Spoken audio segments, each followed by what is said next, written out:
Today's story is so tense and emotional, it will leave you frozen in place, unfolding across a brutal western winter where fear rides faster than mercy.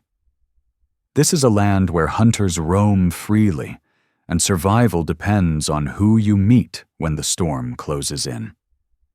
It all begins with one desperate decision: to stop or ride on, and that choice sparks a chain of events no one could undo. Before we kick off this adventure, don't forget to hit like on the video and let us know in the comments where you're watching from. Night dropped hard over the high plains, dragging a storm behind it, one that showed no mercy and made no bargains with the living. Snow swept across the land in blinding waves. The wind howled with enough force to rattle fences and pry loose boards from anything weak or neglected. The cold cut deep, the kind that burned exposed skin and robbed fingers of feeling within minutes. Rourke Halstead, a 38-year-old rancher, rode into that storm with his head lowered, guiding his horse along a boundary line he knew by memory alone. He spent most of the year riding these edges, mending fences, clearing brush, keeping rustlers honest. Solitude was a choice he'd made long ago, after serving as a scout in the war. He had seen too much blood spilled without reason, too many civilians caught in violence they never chose. His younger brother, Cal Vorn, had died during a raid years earlier, and Rourke still carried the weight of not being there. Living alone felt safer. If he kept his distance, he couldn't fail anyone again. Tonight wasn't about responsibility. It was about staying alive. A small line cabin waited ahead, barely enough shelter for a man and a horse until the storm burned itself out. The horse moved slow, hooves sinking deep into snow, breath coming heavy and loud in the frozen air. The wind battered Rourke's shoulders until they ached. The leather reins were stiff as iron in his gloves. He kept moving because stopping meant freezing where he sat. His eyes swept the fence posts, already searching for shelter, when something broke the pattern. A shape slumped against the fence line. Human-sized. Moving. His stomach tightened as he pulled the reins and brought the horse to a halt. Rourke reached for the rifle strapped to his saddle. Not to raise it, just to be ready. He'd learned the hard way that men sometimes played wounded to draw others close. He watched the figure struggle to stand, then collapse again. Her hair whipped across her face, long and black, frozen against her skin. Her dress was torn from a fight, ripped at the chest and thigh. No coat. Bare skin showed through shredded fabric. Snow clung to her like she'd been out there far too long. Instinct told Rourke to help. Experience told him to move carefully, but leaving her meant death. There was no question about that. He dismounted slowly, boots sinking deep, hands open and visible so she could see he wasn't a threat. When she noticed him, panic flashed across her face so sharply it hit him in the chest. She pressed herself against the fence post, fumbling to pull the torn fabric higher, though her fingers barely worked. She looked ready to run again, even though her legs couldn't hold her. "Easy," Rourke said, his breath fogging the air. "I'm not here to hurt you." She tried to speak, but her teeth chattered too violently. She was freezing, skin pale beneath its bronze tone, lips cracked and losing color. Time mattered now. Rourke shrugged off his coat and draped it over her shoulders. She flinched at the touch, like she expected pain instead of warmth. When the coat finally trapped what little heat she had left, her knees buckled. Rourke caught her before she hit the snow. She weighed almost nothing. Hunger and flight had stripped her down to bone and willpower. Her body trembled in his arms, not just from cold, but from fear. Without another word, he lifted her and carried her towards the cabin. The door flew open under his shoulder, hinges groaning in protest. Inside wasn't warm, but it blocked the wind and snow. Rourke lowered her near the cold stove, moving carefully, stepping back to give her space. He built a fire fast. Dry kindling caught quick. He always kept it ready for nights like this. As the flames grew, the cabin filled with light, revealing the truth of her condition. Her dress had once been finely made, decorated with beads and fringe. Beautiful, before it had been torn by hands that hadn't cared. A bandage wrapped her thigh, frozen stiff against the wound beneath it. Dried blood had turned black from the cold. She clutched the coat and blanket tight to her chest, hiding exposed skin, watching his every move with wide, alert eyes. Rourke recognized that look. Someone who'd been cornered too many times. Someone who didn't trust men with power over her. He offered her water first. Her hands shook as she tried to lift it. He steadied the cup, and she forced down a few swallows before coughing. Then he gave her food, thin strips of jerky. She studied it, like accepting might come with a cost she didn't want to pay. After a long silence, she whispered her name. Aisha. Her voice was raw, scraped thin. Rourke nodded once. Rourke, he said. You're safe here. Just warm up. No one's going to touch you. Her eyes narrowed slightly at the promise. She wanted to believe it. But her past had taught her that safety was often just another lie before pain. As the fire strengthened, Rourke pulled off his gloves and held his hands near the heat. He stayed back, giving her room. She curled her legs beneath the blanket, careful not to expose more of herself than she had to. The torn neckline still revealed too much. Her cheeks flushed with shame and fear. Rourke kept his eyes on the fire. He respected what she was trying to protect. He turned the possibilities over in his mind. What might have been done to her, who had chased her, how far she'd been forced to run, and whether those men were still searching. The wind hammered the cabin walls, and he made a quiet promise to check the ground for tracks at first light. For now, only two things mattered. Keep her alive. Keep the cabin safe. Aisha shivered again, even wrapped in his coat and the blanket. Outside, the storm tightened its grip. The timbers groaned. The cold kept sinking lower.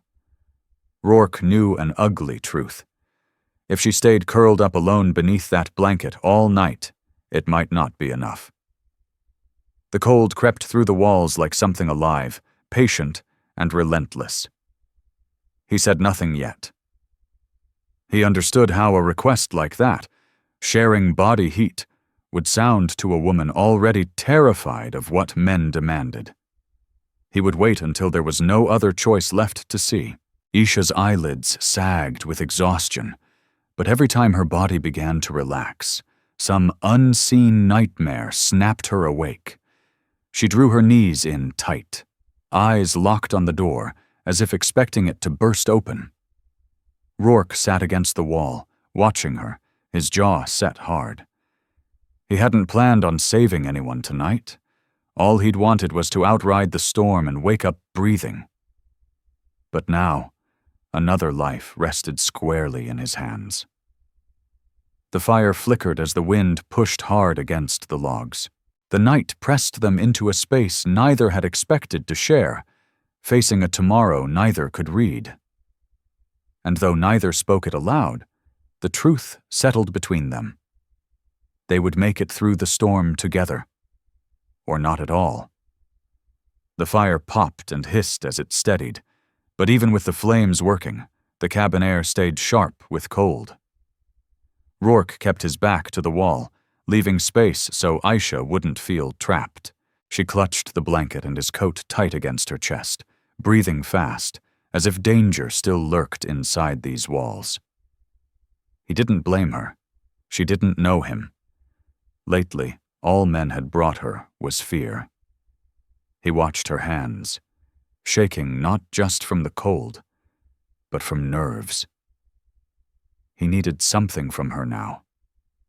Trust, or at least enough of it to get her through the night. "How long were you out there?" he asked quietly. no edge in his voice. She glanced at the door, then at him, then back to the fire. 2 days, maybe 3, she said slowly. I ran. No food. Her throat worked. Men were chasing me. That confirmed what he'd suspected. When she shifted the blanket, he'd seen the rope marks on her wrists, neither fresh nor faded. Someone had tied her up. Someone had taken more from her than time and warmth. Rourke swallowed hard. He kept his anger buried. Men built like him didn't get to show it around people who were already afraid. Rage came too close to threat. Why were they after you? He asked. The question mattered. If those men returned, he needed to know why. Aisha stared into the fire as if courage might rise from the flames. They blamed me, she whispered. Said I stole from the trading post. I didn't. Her voice cracked as she adjusted the blanket, covering the torn dress that showed more than she wanted. Shame flickered across her face. Rourke looked away, offering the respect that had been stripped from her somewhere out on the trail. She pulled her knees in tighter. They laughed, she said. Said I was pretty enough to sell. Her voice broke on the last word. Rourke clenched his jaw until it ached. He kept his hands flat on the floor beside him. Any sudden movement might look like a threat. He let out a slow breath. No one is selling you, he said evenly. Not while I'm still breathing. The words were calm. The promise behind them was iron. The wind slammed the cabin again, boards rattling like they might tear loose. Rourke rose and checked the shutters. Snow had blown in through a narrow crack in the window frame. He stuffed a strip of cloth into the gap, sealing it tight. When he turned back, Aisha was struggling to stay still. The violent shivering had returned, her body giving up now that she wasn't running for her life. You're freezing again, he said, steady but firm. He took the second blanket from the cot and sat closer than before. We need to share heat. If we don't, you might not wake up. She stiffened instantly, gripping the blanket like armor. Fear flared in her eyes, wide, sharp, ready. He stopped, gave her time. I'm not asking for anything else, he said clearly. Just warmth. That's it. His hands stayed where they were. He didn't reach for her. He waited. Isha's breath caught. She looked down at her own hands, trembling and weak. She glanced toward the door as if the urge to run still lived in her bones. Then her eyes shifted to the fire, and she understood it wouldn't be enough on its own. At last she nodded. Small, restrained, but certain. Rourke lifted the blanket carefully. She moved toward him inch by inch, every step a choice. When her shoulder brushed his chest, she flinched. He didn't tighten his arms. He gave her room. She rested her forehead briefly against his collarbone, as if testing whether he would take more than she offered. He stayed still. After a long pause, she allowed herself to ease just a little. Rourke drew the blanket around them both, closing it tight to keep the cold out. Her breathing came fast. He could feel her heart racing through his coat, and he kept his voice calm. Just breathe. You're safe. She murmured something he barely caught. Safe for how long? The question settled on him like a weight. He took a slow breath before answering. As long as you're here, and as long as I'm alive, no one will touch you. Gradually, the shaking began to fade. Her fingers loosened their grip on the blanket. Her head sank heavier against his chest. The tension drained from her shoulders. Rourke stayed awake, listening to every sound beyond the walls. He didn't know how many men were after her. He didn't know if they were following her trail even now, but he knew one thing without doubt. If anyone came through that door, they would face him first, and they wouldn't walk away. Isha's breathing steadied. Survival had bought her a brief pocket of peace. Rourke couldn't remember the last time he'd felt anything like it himself. He stared into the fire. Wide awake, arms wrapped carefully around a woman who had come into his life carrying fear in her eyes, and enemies close behind. He had no idea what morning would bring. But for this night, in the heart of the storm, they shared one purpose: make it to dawn, alive, together. The wind battered the cabin long after Aisha's trembling eased. Rourke remained awake, holding her only as close as necessary to keep the warmth in. His eyes never left the fire. Every sound outside mattered. He listened for hooves, for voices, for any sign her hunters were near. Nothing came through the storm but winter's howl against the walls. Aisha shifted once in her sleep, her hand curling weakly into the fabric of his shirt, as if some part of her still feared waking alone. Rourke stayed still, letting her rest, even as his back ached from the rigid position and exhaustion weighed on him. He'd given up sleep before to guard someone's life, but this was different. This wasn't a fellow soldier beside him. This was a woman who had been hunted like an animal. After a while, she stirred awake, breath catching as memory returned. Her eyes scanned the dim cabin until they found him. "You're still here," she whispered, surprised. "I'm still here," he answered. Her voice sounded steadier now, though caution lingered in her gaze, like she expected the world to turn on her again at any second. "How far from town?" she asked. "Days by horseback," he said. "Longer in weather like this." "The nearest place with law is Stillwater." He paused, then added what mattered most.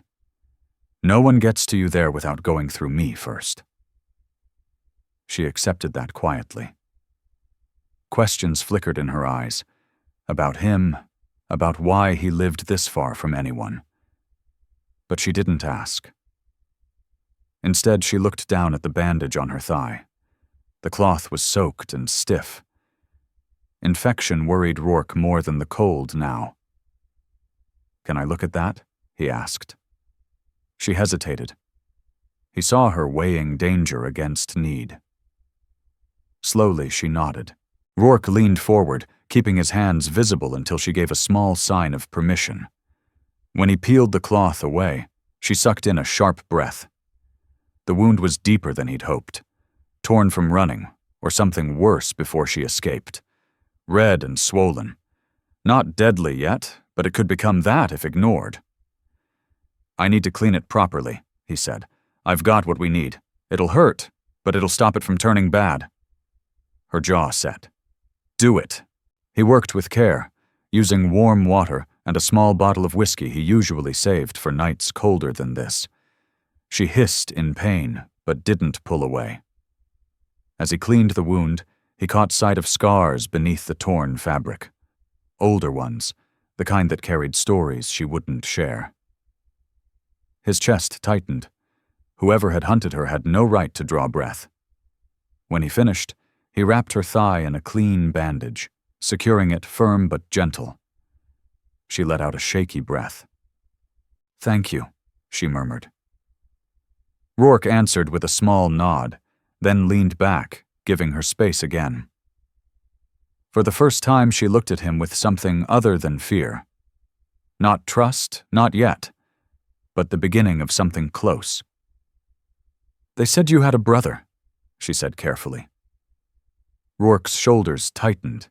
He rarely spoke of the past. "Calvorn died in a raid," he said. "Good man. Didn't deserve it." His eyes stayed on the fire. "After that, I figured it was safer to keep people at a distance than risk letting anyone down again." Aisha studied him, weighing the burden he carried. "You didn't let me down," she said softly. He looked at her then, really looked, and saw strength beneath the exhaustion. She had lived through what would have broken most people. She wasn't only running, she was refusing to give in. Outside, the wind eased a little, the storm not finished, but losing its edge. Rourke stood and checked the door and window again.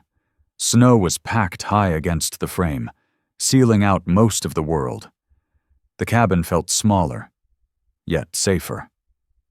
"When the storm breaks," he said, "we'll head to my ranch house. Better stove, real food, a bed where you can heal." Her eyes widened slightly, worry flickering. "What if they find us?" "Then they'll find a man ready to fight," he replied, firm. Aisha drew the blanket around her shoulders, not like a shield now, more like comfort. She kept her gaze on him this time, not looking away. "Why risk yourself?" she asked. Rourke didn't hesitate. "Because someone should have saved you before I did," he said, "and I'm not making that mistake twice."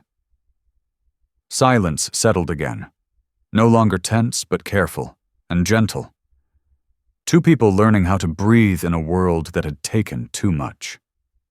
Aisha leaned closer on her own, not to survive, not because she had no choice, but because, for the first time in a long while, she felt safer beside someone than alone.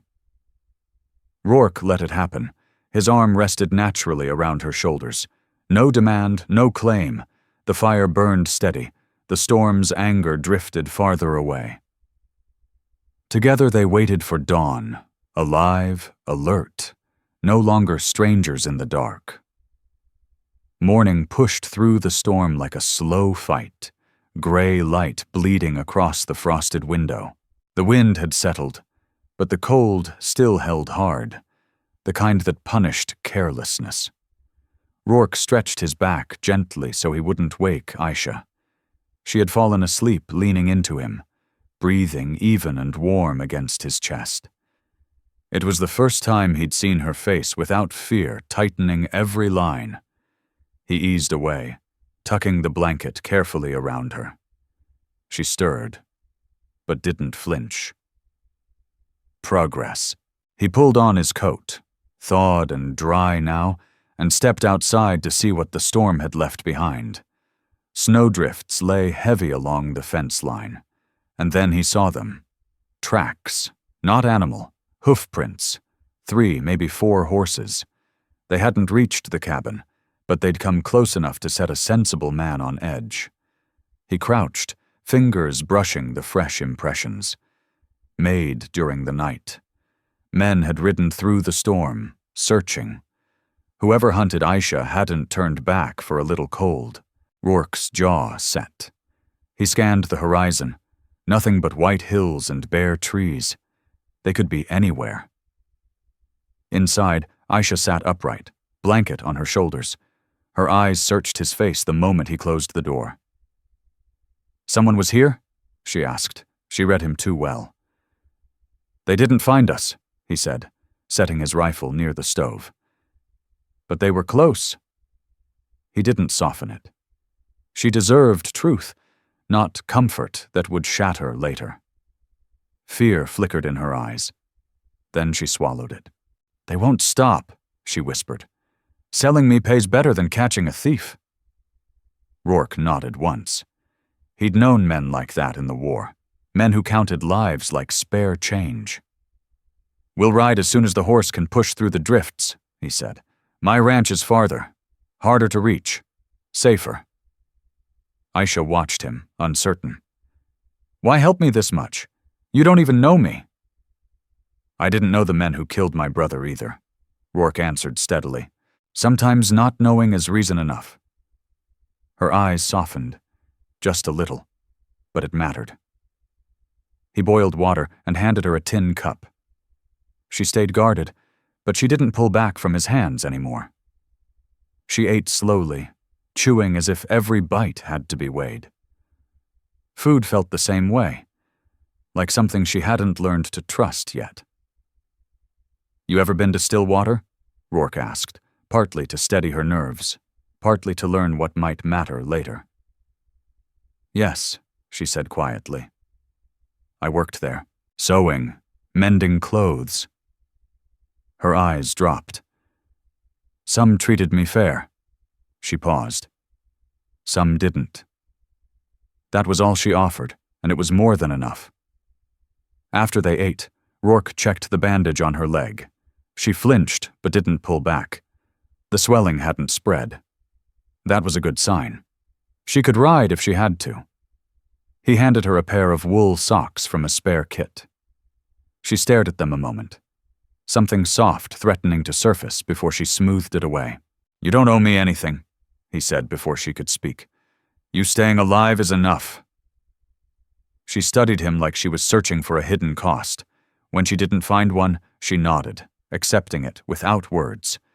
They packed fast, food first, then securing what couldn't be taken. Aisha moved slower, but she insisted on helping, standing on her own. Pride, he saw, wasn't stubbornness in her. It was survival. Only then did they saddle the horse.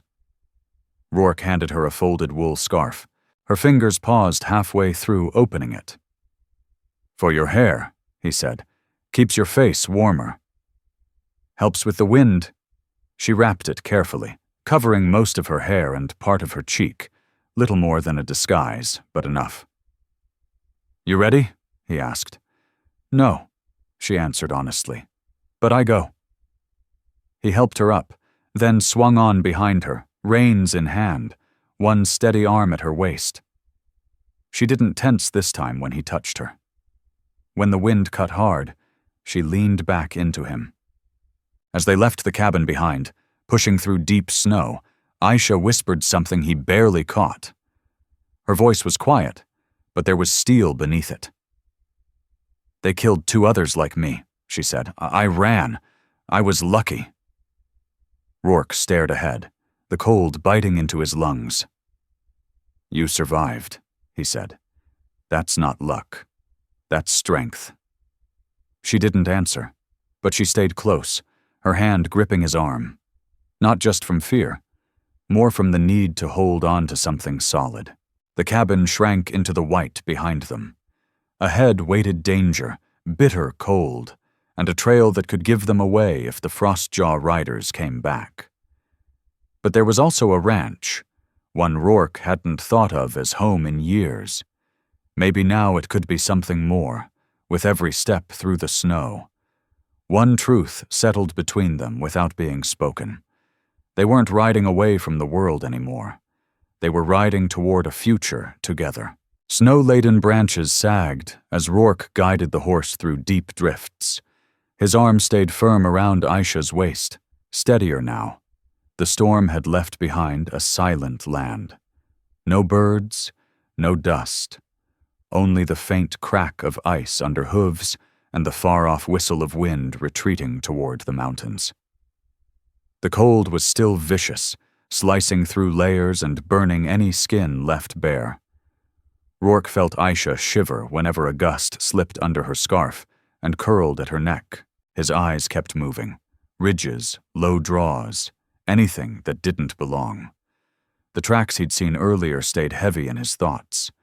Men who searched in a storm were either desperate or dangerous enough not to care if they froze chasing a prize. "We won't stop long," he said softly, leaning close so she could hear over the horse's breathing. "We'll rest at the ranch." Aisha nodded, but her grip tightened. The wound in her thigh stiffened her body every time the horse lurched. She swallowed the pain without a sound. That told him more about her strength than any words could. The land dipped into a shallow basin. Rourke slowed and read the ground. Open space, scattered trees near a frozen creek, and fencing beyond. Signs the ranch was close. Relief brushed his chest, but he didn't let it settle. Safety wasn't certain yet. Aisha leaned closer as the cold crept back under her blanket. He felt her worry growing, not because of the weather, but because she didn't know what kind of life waited ahead. "How many live with you?" she asked. "No one," he said. "Not anymore." She tilted her chin slightly, reading what he hadn't said. "You said you keep people away." "Some men lose more than they can carry," he replied. "So they carry nothing at all?" Her eyes lowered, not in fear, but understanding. She didn't ask about Cal Vorn again. It was enough to know his silence wasn't cruelty. It was grief. They crossed the frozen creek carefully. The horse's hooves cracked the thin skin of ice, but it held. Snow flared in every direction, blinding, disorienting. Aisha rubbed her fingers along Rourke's coat sleeve, trying to keep feeling in them. He noticed and pulled the blanket tighter around her shoulders. Her back settled fully against his chest. No hesitation now. You said they killed 2 other women like you, he said after a long pause, keeping his voice low so the question wouldn't tear old wounds open. Why you? Why did they want to profit off you instead? Isha swallowed hard. One fought, she said quietly. They shot her. The other ran before me, they caught her, dragged her back. She blinked fast, pushing the memory down. I didn't fight at first. They thought I'd be easier to control. Heat flared in Rourke's chest, anger sharp enough to make his grip on the reins ache. He forced it down. She didn't need to see rage. She needed steadiness. You did what you had to do to survive, he said. That isn't weakness. Her breathing evened after that. She didn't thank him. Survival wasn't something you thanked people for. It was something you claimed. As they rode on, the sky thinned to a pale blue behind the gray. Landmarks came back to him. Fence posts he'd repaired after spring floods. The lone cottonwood struck by lightning last summer. They were close, but the land wasn't empty. At the rise before the ranch, Rourke spotted tracks crossing their path. Fresh, heading west from the opposite direction. He halted the horse and studied them. 2 horses, riders heavy in the saddle, not ranch hands. No one worked this land but him. Aisha stiffened when she saw what he was reading. Them? She asked. He didn't lie. Could be. His throat tightened. We move slower, quiet. He guided the horse off the open line, threading through brush and slipping behind the back side of a hay shed near the property line. One hand stayed close to the revolver at his hip. Snow crunched softly under hooves, measured, controlled. The ranch house finally came into view. Weathered walls that had stood through hard seasons. A cold chimney waiting for fire.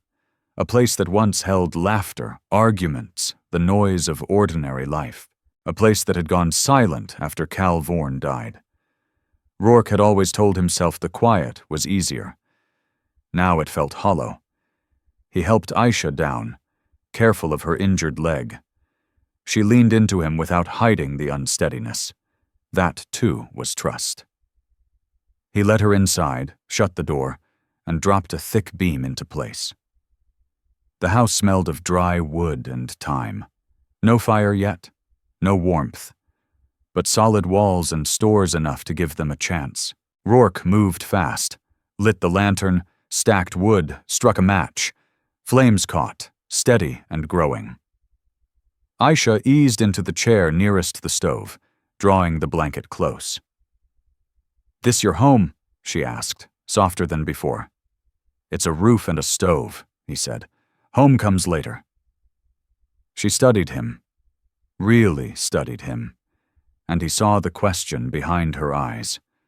Would he send her away once she healed? Would safety end here? Rourke sat across from her, firelight reflecting in tired eyes. "You stay as long as you need," he said before she could ask.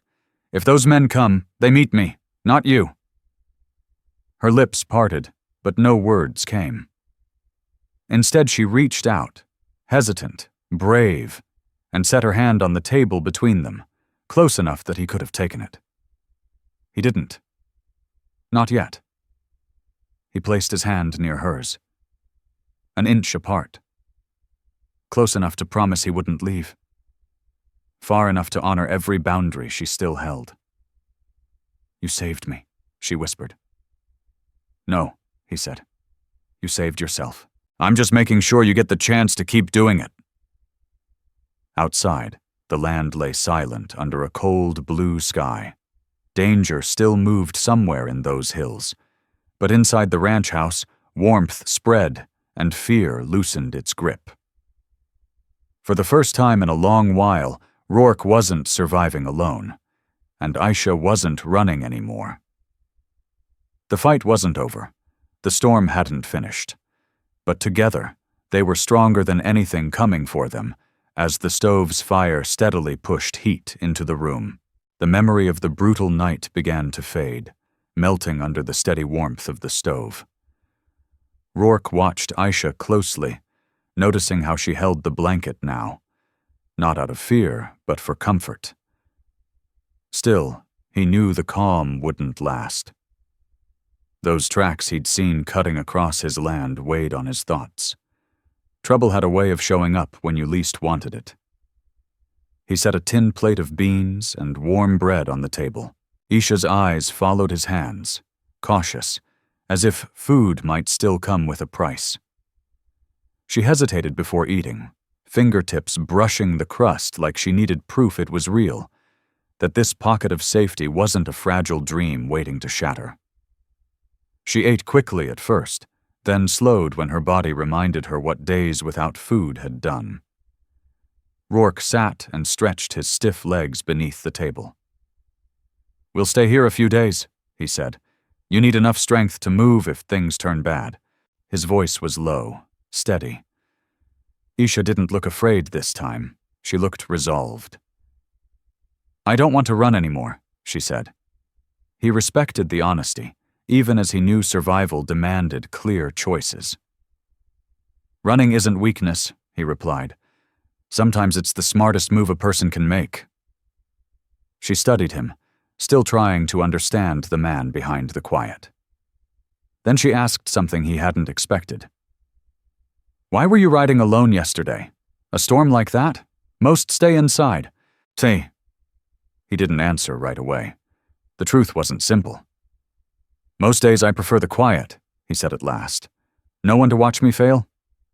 No one to lose?" His gaze drifted to the window, where the snow outside glowed in the morning light. "My brother, Cal Vorn, is buried behind that barn. Since then, I keep my distance from things that can break me again."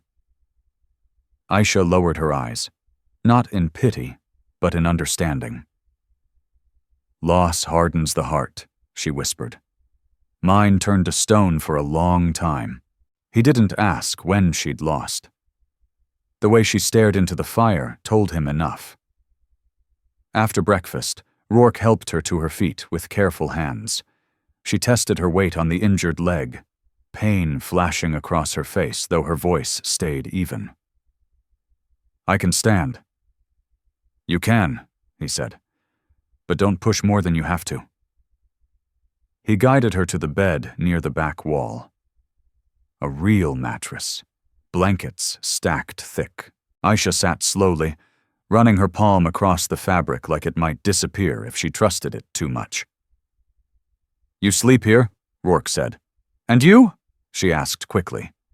He pointed to the small cot by the stove.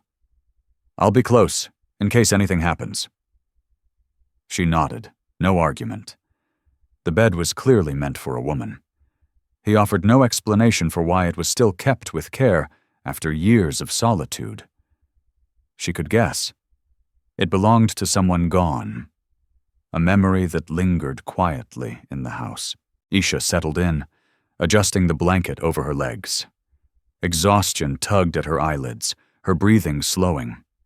As Rourke stepped back, she spoke again, soft, uncertain. "You won't leave me." He turned, catching the worry beneath her words. "I don't leave people," he said. "Not anymore." She eased at that, trust forming one careful brick at a time. Rourke spent the afternoon repairing the shed door and checking the fencing near the house. He didn't go far enough that Aisha couldn't call for him. Fresh snow made tracking easy. If the Frostjaw riders circled back, he'd know.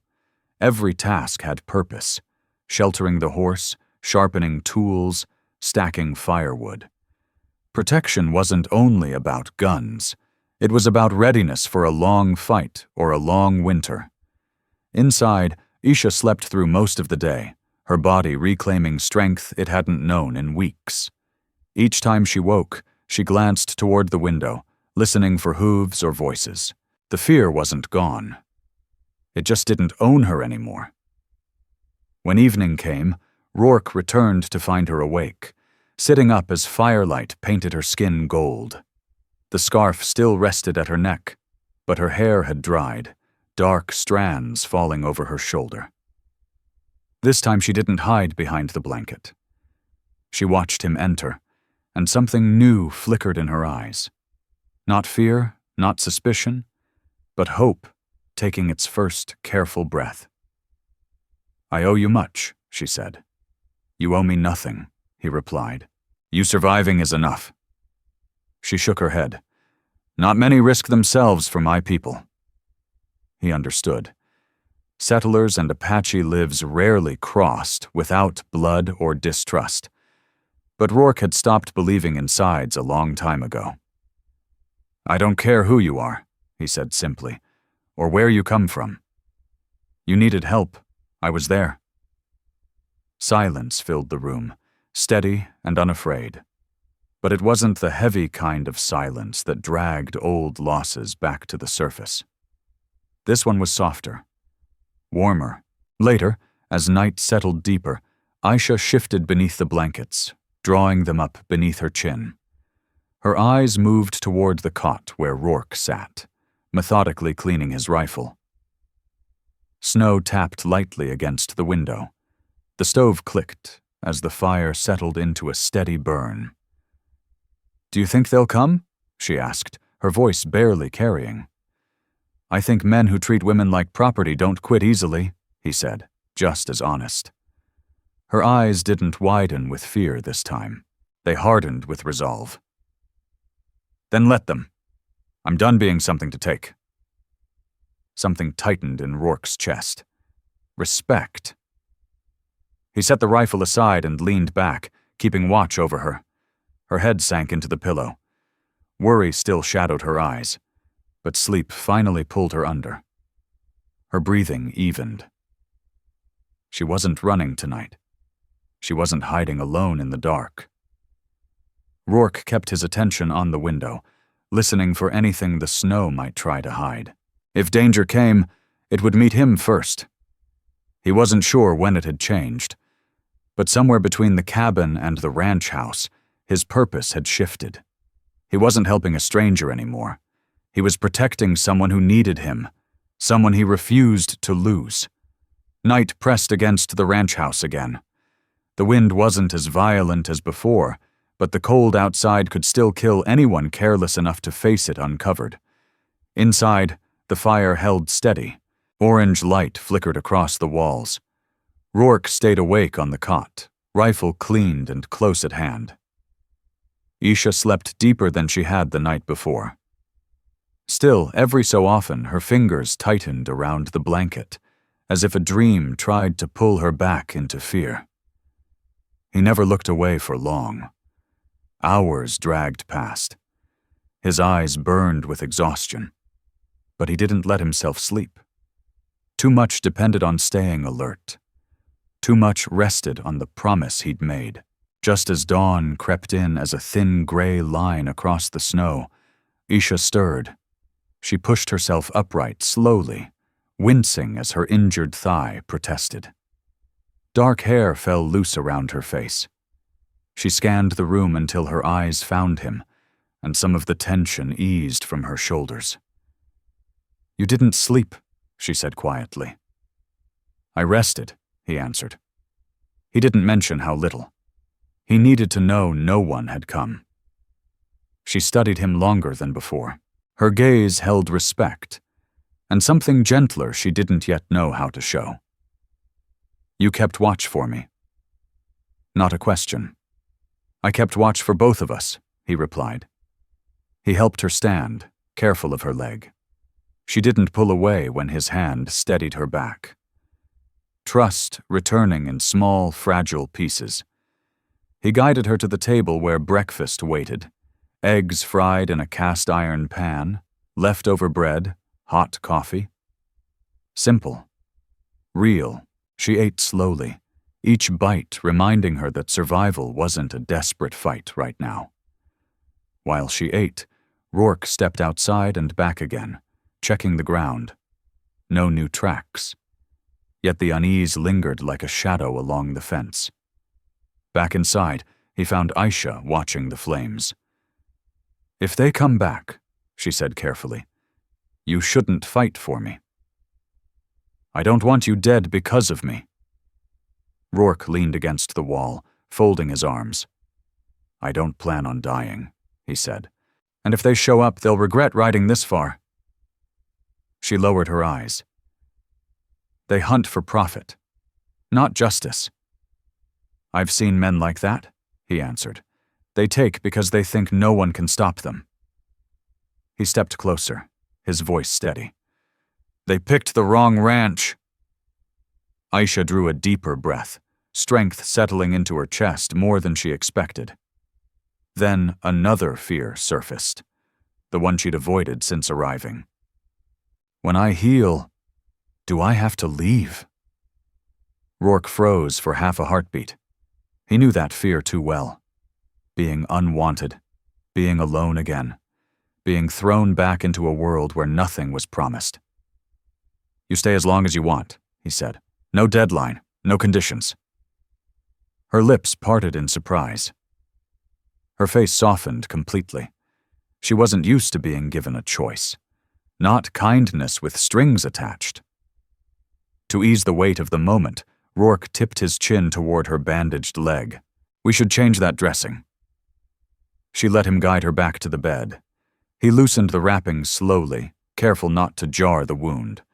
The cut had begun to knit, still sore but healing clean. "Looks better," he said. "You're getting stronger." Isha released a breath she hadn't realized she was holding. For the first time, she didn't pull away when his hands brushed her skin. Her muscles stayed loose. Trust replacing fear.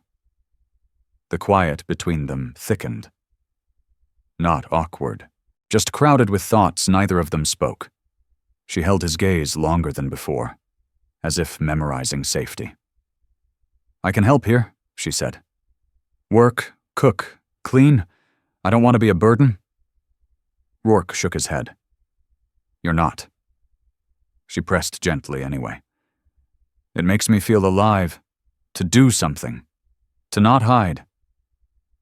He understood. Work gave shape to days when fear tried to hollow them out. "If you're up for it," he said, "you can help with the chickens later. They need tending." Her lips curved into something close to a smile. Small, unsure, but real. "I can do that." Rourke nodded once, warmth settling in his chest. A feeling he hadn't allowed himself in years. The day passed slow and safe. Aisha stayed near the stove, testing her steps, putting a little more weight on her leg. Rourke stayed close, hauling wood, checking the barn, scanning the ridges. Every few minutes his eyes found her again. Alive. Healing. Changing from someone hunted into someone rebuilding. Late afternoon painted the snow with thin bands of pink. Aisha stood by the window, one hand on the frame, watching the fields. "Your land is big," she said. "Too big for one man," Rourke admitted. She glanced back at him.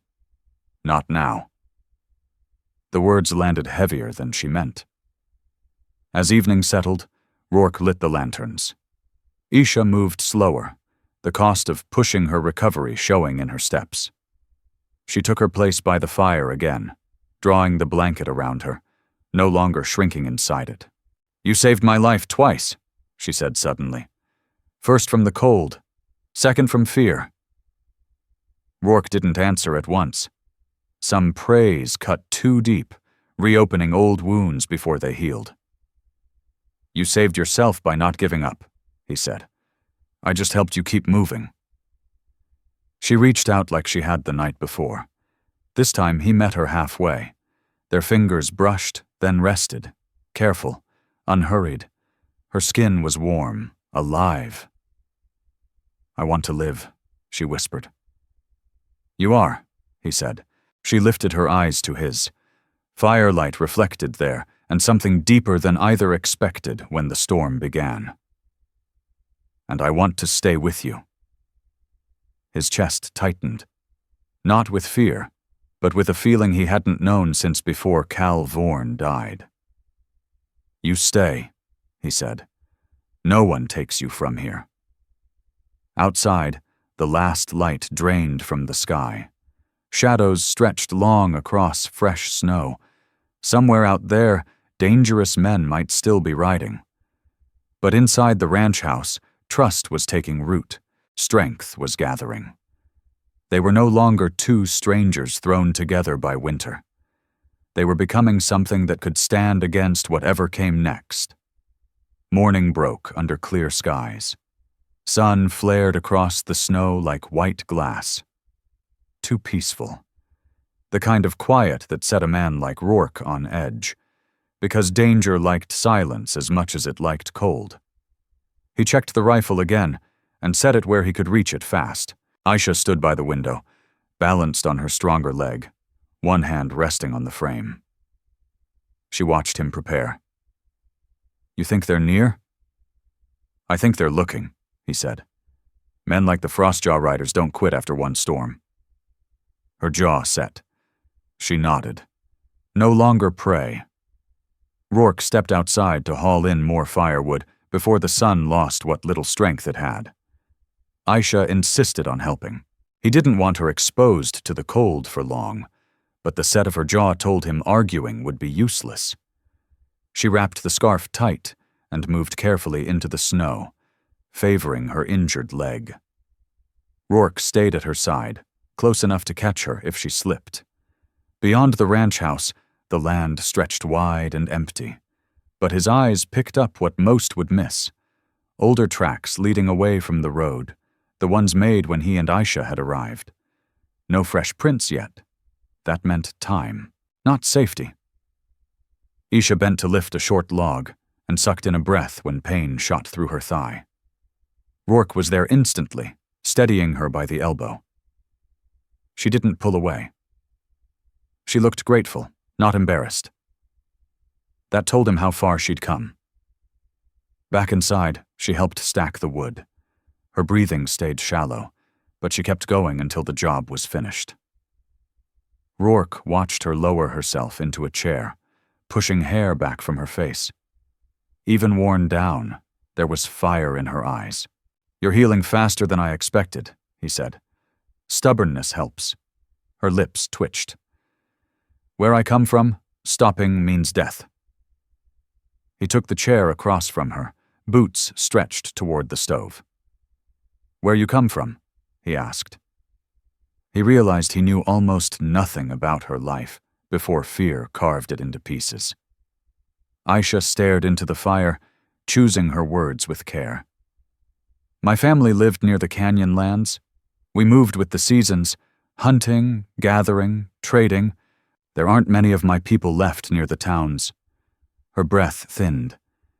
Settlers took the water. Soldiers took what remained. Rourke stayed quiet. He'd seen that truth during the war. The shame of it still burned. "I worked in Stillwater after," she went on, "sewing for women who mocked me when they thought I couldn't hear." She shook her head, voice steady. "Every day I saved coins to leave, to start again. When the coins were stolen, they blamed me, said I was an Apache thief." Her hands tightened in the blanket. "Those men took me to sell." Her knuckles went white, but her gaze didn't break. "I ran because I want my life, not because I fear losing it." Something shifted inside Rourke, protective, solid. "No one takes your life from you," he said. "Not while I'm here." She looked at him fully then, and he felt trust settle into something deeper. The hours passed quietly. Rourke showed her how to refill the lantern and where the tools were kept, small routines that made the place feel less like shelter and more like a home she was learning. As afternoon stretched thin, Rourke went to check the barn. The horse was restless, shifting more than usual. He paused, listening. Not wind, a faint metallic jingle. Tack brushing leather. His breath stopped. Someone was out there. He returned inside fast, closing the door without a sound. Aisha read the change in him instantly. "They're close," she whispered. Rourke grabbed the rifle, voice low and controlled. "Go to the bedroom. Stay down. If the door opens and it's not me, take the revolver under the pillow and shoot." Her breathing quickened, but she nodded. No panic this time. She disappeared into the back room. Rourke took position near the stove, rifle ready, body angled to shield the interior. His heart pounded steady, not wild. He'd faced worse. He'd survived worse. Footsteps approached. Slow, cautious. One rider? Maybe two. A shadow crossed the kitchen window, then stopped. Someone leaned in to look. Rourke didn't move. A hard knock rattled the door. Not frantic, not polite. The knock of a man who expected obedience. "We're tracking someone," a voice called. "Apache woman. She's property of men from Stillwater. Reward if she's found." Rourke's grip tightened. He didn't open the door. "You're on private land," he said. "Nothing for you here." A pause. Boots crunched closer, circling toward the window. The voice dropped, rougher. "We know she's with you. You ain't keeping her." Rourke stepped forward, letting his shadow show, rifle raised. "Last chance to turn around." For a heartbeat, the world held still. Then the rider spat into the snow. "We'll be back, with more men." Hooves kicked up, fading into the cold, swallowed by distance and ice. The silence crept back in. But it carried no peace. It felt sharpened, stretched tight, like a fuse burning straight toward bloodshed. Aisha stepped out from the back room, both hands wrapped around the revolver. They trembled, but she didn't lower it. "They know," she whispered. Her voice didn't crack with fear. It was edged with anger. "I won't go with them alive." Rourke reached out, resting his hand over hers, gently easing the gun down. "And you won't face them alone." She looked up at him, eyes locked hard onto his. "Why risk everything?" he answered without pause. "Because I'd rather die fighting for something that matters than live standing aside." Slowly, she leaned forward, resting her forehead against his chest. Her breath shook at first, then steadied against his warmth. He set a careful hand at the back of her head. Protective, deliberate. Choosing this moment over every mistake he'd ever made. "We stay ready," he said quietly. "When they come back, we finish this." Outside, the sun slipped behind the hills, shadows climbing the snow like an omen. Inside the ranch house, two hearts settled into the same resolve. The storm made of men was coming, and Rourke would meet it head on. Because Aisha wasn't running anymore, and neither was he. Morning broke pale and cold. A thin sun hung low, barely touching the frozen air. Rourke was already awake, checking the rifle again, scanning the windows, watching the horizon. He expected movement, smoke, trouble riding on the wind. Isha sat on the edge of the bed, her injured leg bound tight, hands clasped together as if steadying her thoughts. There was no fear left on her face, only resolve. The night had changed them both. Running was no longer an option. This was where they stood. "You sure you can move well enough?" Rourke asked. She rose to show him. Her stance was solid. Pain still lived behind her eyes, but strength held her upright. "I can stay on my feet until it's done." He nodded once. He believed her. They set a simple plan. Barricade the doors. Take positions that offered cover without exposure. If the fight came inside, they'd face it together. Rourke had already tied off the rear stable door. Any attempt to circle the barn would give warning. They ate quickly, bread and leftover beans. Isha thanked him, not for the food, but for something larger. "You gave me my life back," she said softly. Rourke shook his head. "You gave yourself that. I'm just making damn sure no one takes it again." She studied him, like there was something more she wanted to say, something she wasn't sure she was allowed to claim yet. Before she could try, the distant thunder of hooves cut through the quiet. Rourke moved to the window. 3 riders, maybe 4 farther back, armed, confident, riding straight for the house. "They're here," he said, voice steady as iron. Isha drew the revolver tight to her chest. Her breathing shifted. Not panic, but readiness. Rourke took position behind the overturned kitchen table he'd set as cover, rifle trained on the door. Hooves stopped outside. Boots hit the ground. Then a voice, louder now, meaner. "Halstead, you got something that don't belong to you. Hand her over. You get to keep breathing." Rourke didn't waste words. "You step through that door, you die." A harsh laugh answered him. "One woman ain't worth dying for, rancher," Rourke replied without hesitation, loud enough for every rider and for Aisha to hear. "She's worth everything." The air shifted. Isha's eyes shone, but her grip on the pistol tightened. She believed him. The first shot blasted splinters from the door. Rourke fired back instantly. One rider pitched from his saddle with a sharp cry. The others swore, scrambling for cover behind troughs. Another rushed the window. Rourke fired again, glass exploding outward. A heavy thud followed. Groans cut through the chaos.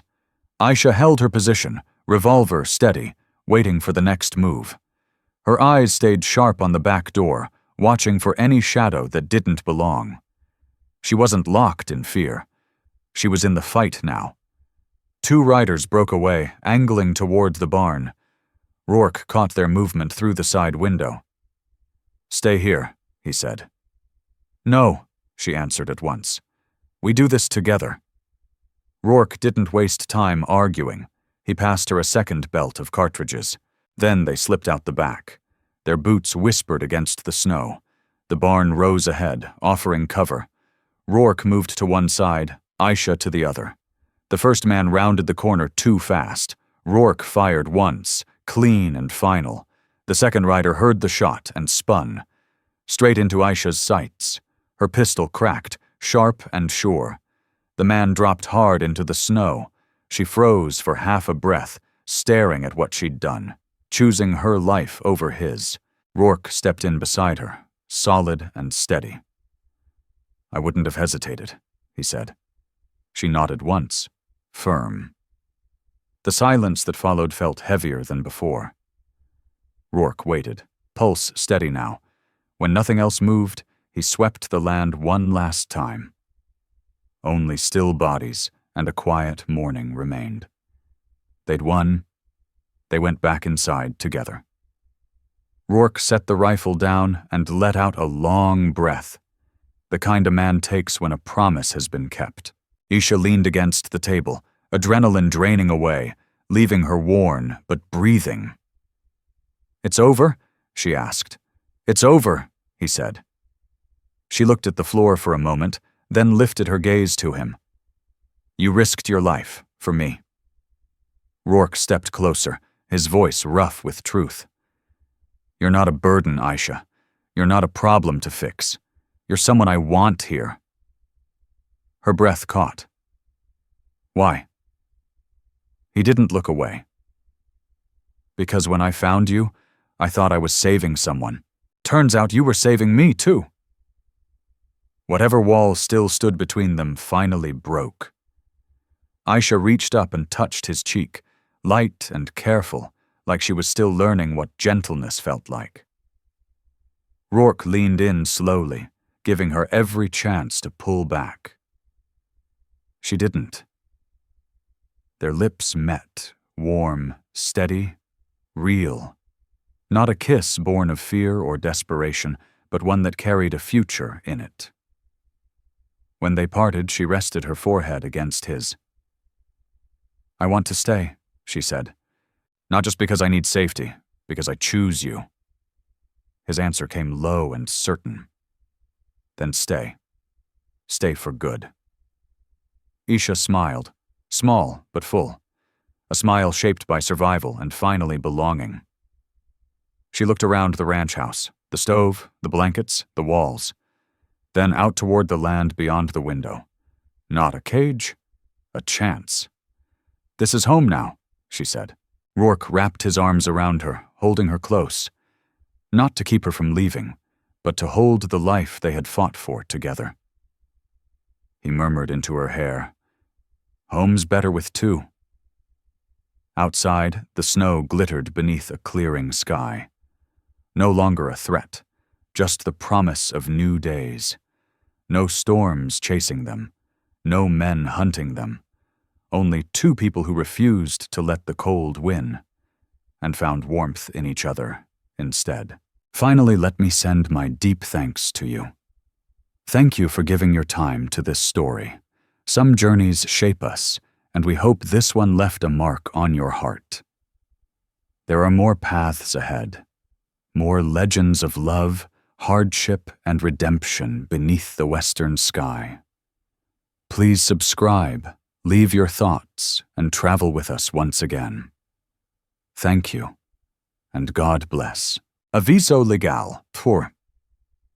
Disclaimer. The stories presented here are creative expressions and may mix historical inspiration with dramatized scenes. AI tools contribute to some elements of voice, imagery, and structure, but every published story is refined by editors and creators to ensure authentic emotional impact. We honor YouTube's policies and do not generate deceptive likenesses or artificial depictions of real people. All audiovisual components are legally licensed. Any use, redistribution, or alteration of this content must be granted through written consent. Your presence here means a lot. Thank you for supporting artistic storytelling.